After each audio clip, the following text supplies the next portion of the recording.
So far this is our little plant tribe. Sorry for the noise in the background, someone's mowing their lawn. So I try to source all of our vegetables and herbs locally from organic farms. This is the sage that I found today. We found some organic sage, which I was really thrilled to find such healthy looking bigger plants to do this year because it's already a little bit late in the growing season, so I want to get these going. Some organic amethyst basil. I love basil for cooking and I use it all the time, so I have 12 little gorgeous amethyst basil plants to get started. Coleus, which is 2 different varieties. This one is kind of a tricolor. This one's a variegated. We're building the deck box, the balcony box, the garden box that we're going to do all these herbs and vegetables in. We're still in the process of building that. We just ran out and got some lumber from our local hardware store and lumber yard. We typically grow herbs out here and some flowers sometimes, but this year we wanted to do something a little bit more. I wanted to grow some vegetables. I love to grow my own food as much as I am able to. I'm hoping to find some organic kale, a tomato plant or 2 at the farmer's market tomorrow, and some lettuce. Some lettuce would be great if I can find it organically. I hope I bought enough soil to fill it. I think I did. They only had a few bags of organic soil left and they weren't very big. So I ended up buying everything our little local hardware store had because I want to make sure that all the veggies are organic. Untreated, locally sourced wood is what we're building the box out of. Sometimes if you're building something like that, never use like pressurized or pressure treated wood because the chemicals can seep out into the soil. So we're using untreated wood, organic soil, and all organic veggies. I am going to transplant some succulents. I have this really cute little pot of succulents, but this pot right now weighs like 1,000 pounds because it's full of water. This has no drainage, so I'm going to just kind of gently remove these guys.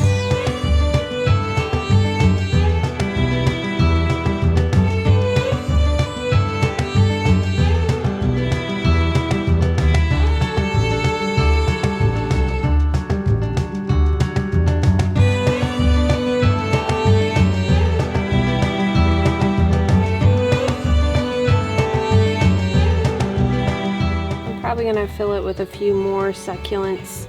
I think it could use one here, maybe in here a little bit, but this looks pretty cute for right now.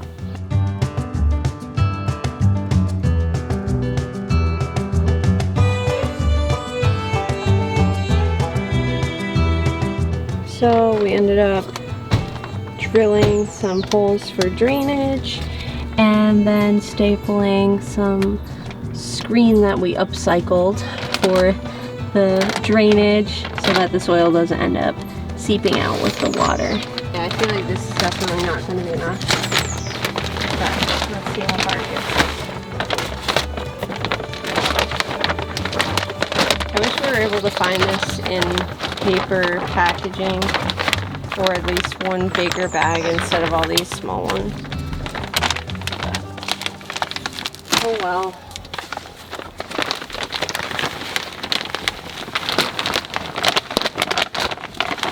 That's when it's nice to know that your low waste living is offsetting moments like these.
Here's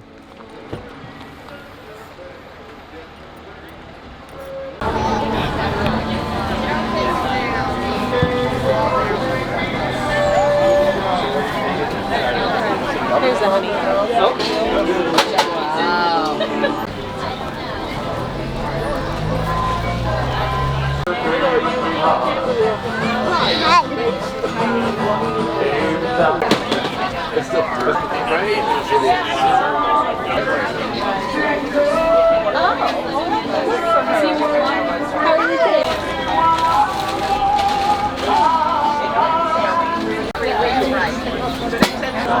Four at 5 and then 3 at 4.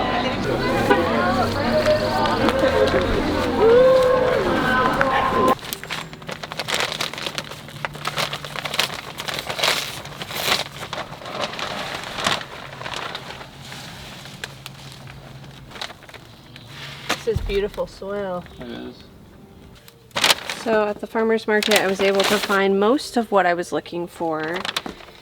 I got some rosemary. What was this one called? This is a really cool variety, sorrel.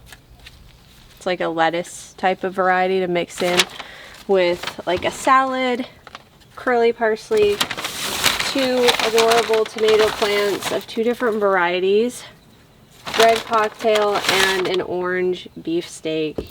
And I was really stoked to find a patchouli plant that's really cute. Oh, and these lettuces, this lettuce variety, which I feel like this might be a little much now that I'm looking at it, but we'll see how far we get. We just filled this with organic soil, which is really lovely quality soil. I'm really happy with it. We found that at the local hardware store where the farmers market's held. So we were able to get everything organic, everything local, really stoked about that.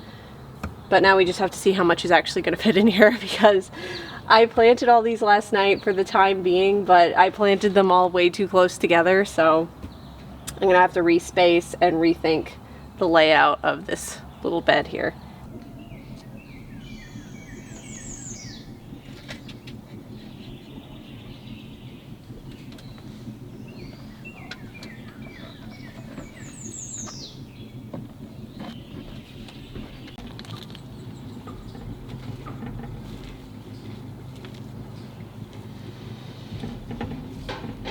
Patchouli is one of my favorite scents. I've never had a patchouli plant before, so I'm kind of excited to see how this little guy does. So I think this is pretty much finished up. I'm really happy with how this turned out to be like the perfect amount of space. And even if it's a little overgrown, I'm going to use all of this in daily cooking once it gets big enough to do that. So now I'm just going to water it and call it good.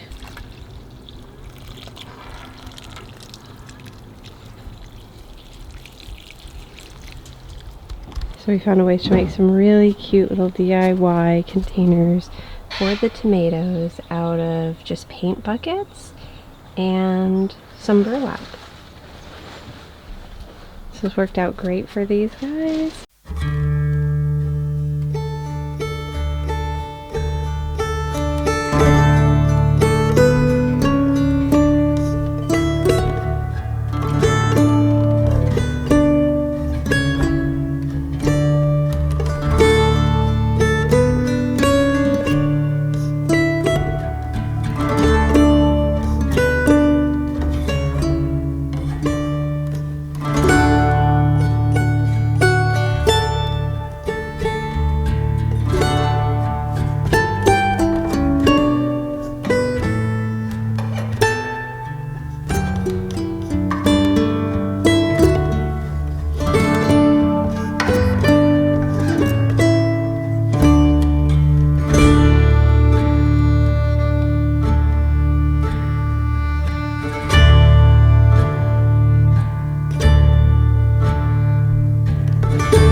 things I really love about making these is how relaxing it is and how different it feels. I sit at a computer for long periods of time each day, either writing or editing or working on something related to my writing in books. But I really dislike sitting in front of a screen for too long. Not only is it not good for my eyes to just continuously look at a screen, but it also feels so static. It feels so nice to make something with my hands, to work with different fibers. The thread that I'm weaving now is a beautiful organic cotton thread that's been low impact dyed. It feels so soft and natural, and I love that. I really put a lot of time into finding a small business to source this thread from so that the dyes were natural and the fibers were organic. Living in Vermont, being surrounded by nature, the colors have always been a huge inspiration for me. I love driving around and hiking through the mountains, kayaking the lakes, discovering beautiful hidden waterfalls. And the colors have always stood out to me so much, the colors and textures, and I wanted the colors that I invited into my life to make these bracelets and anklets, etc. from, to reflect that and to hold a little bit of that magic. And the earthy, muted but bold tones of this thread absolutely matches the feeling that I get when I'm out in nature. So these are 100% Vermont inspired, not only in color and feel, but also in their vibe. I think they have a real boho, free spirit vibe, and that's what living Vermont is all about.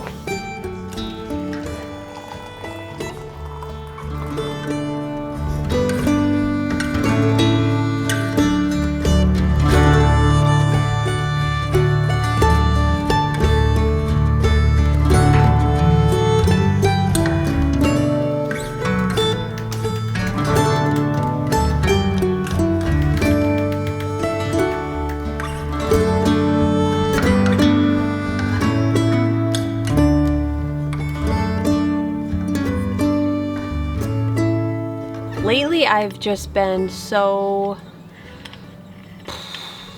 trying to get back into the right headspace for releasing a new book. I feel like I go in and out of these phases of being super creative in writing, and writing all the time, writing every chance I get and focusing on that completely, and then when it's time to publish a book, I switch over to this completely different mindset, and it can be kind of hard actually to get back into the rhythm of writing. And right now I'm working on a book with my sister Abby. If you follow her YouTube channel, youtube.com/Abby Emmons, Writer's Life Wednesdays, you probably know her from that. We're writing a book together, and I'm also simultaneously getting ready to release a new book for you guys, which I'm very excited about. I'm on the brink of having a release date and being able to release the blurb and a little bit more info, the cover, stuff like that, all that fun stuff. But it's just been so much work and so much to think about that I haven't really had time to like slow down and get back into the writing headspace. So that's actually been an interesting journey because it's teaching me to be able to do both. It doesn't have to be one or the other. I know so many authors, myself included, who have a hard time with like the marketing end of being an author, having to edit books, deal with the publishing process, etc., and being able to write, because that's what we do. That's the fun bit. That's what fuels us creatively. And I get that 100% because I feel that way a lot. But I think there's ways to balance both things. I think we can balance the process of releasing new art, sharing our art with the world, and also being able to just indulge creatively. So that's what I've been learning lately. It's a journey. It's hard to balance both things, but I think it's possible. It's manageable, it's doable, and that gives me hope. This is a local kombucha, by the way, if you guys are wondering what I'm drinking here. See if I can get it to focus. There we go. Aqua Vita kombucha. Get the cute little strawberry. We need more than hopes and wishes for us to make it through the night. Stormy weather, weary eyes, hope to make it through the night. Before this night is over, I will guide you home.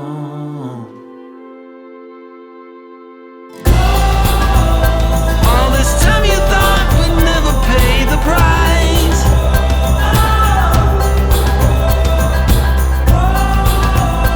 In the game of love, you have to roll the dice. My heart got 7 years to life.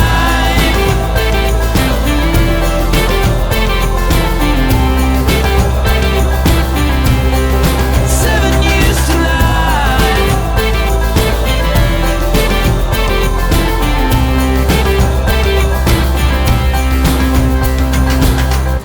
I've been told that time will heal all our wounds and our sorrows too.